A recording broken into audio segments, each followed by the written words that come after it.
Every painful experience that I've experienced, I've overcome. But how I've overcome it does not necessarily mean that I've healed it. So many of us, because we refuse to feel like victims because we've been victimized, because we don't want that label, because it's disempowering, because the experiences, the encounters, the injustices that we've experienced has already empowered us. So in order for us to claim our powers, we do not want to be labeled as victims, because we don't want that power be taken away from us the second time around. But what I realized that when we don't sit with being victims of those experiences, what happens is that we get over them, but we don't overcome them.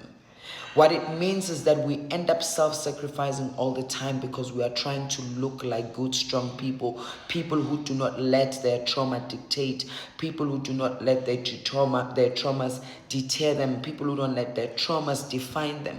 But what we don't understand is that we don't return to our authentic self, because when you experience a tragedy, a traumatic encounter, an abuse, it alters who you are. In order for you to return to your true self, you must feel the pain that was inflicted against you in order for you to heal it, because if you don't feel it, you can't heal it.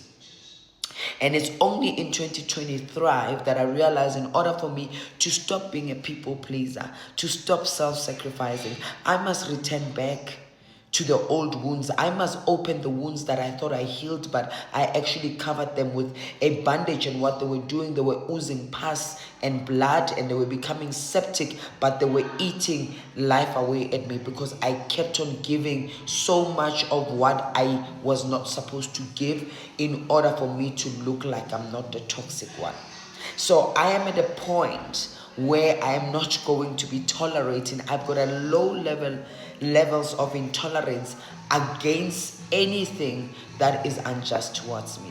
Because I know who I am. I know my character.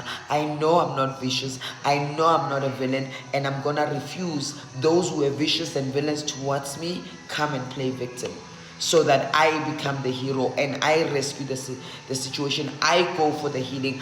I do the work on their behalf. Until you change, you will continue to attract the same things in different people, different situations.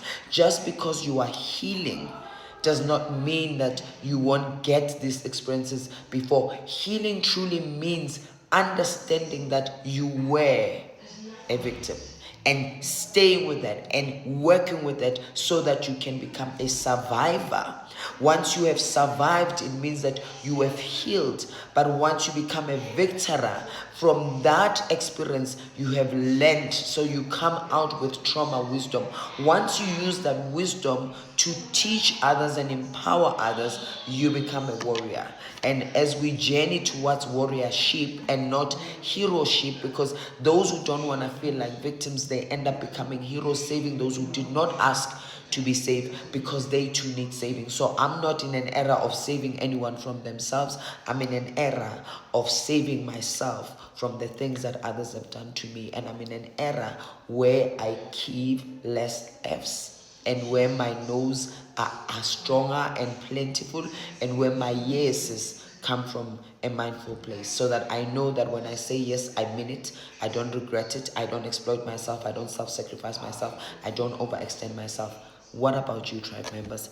Where are you at January 2023 as we end this month, entering into the new month? Where are you at with yourself?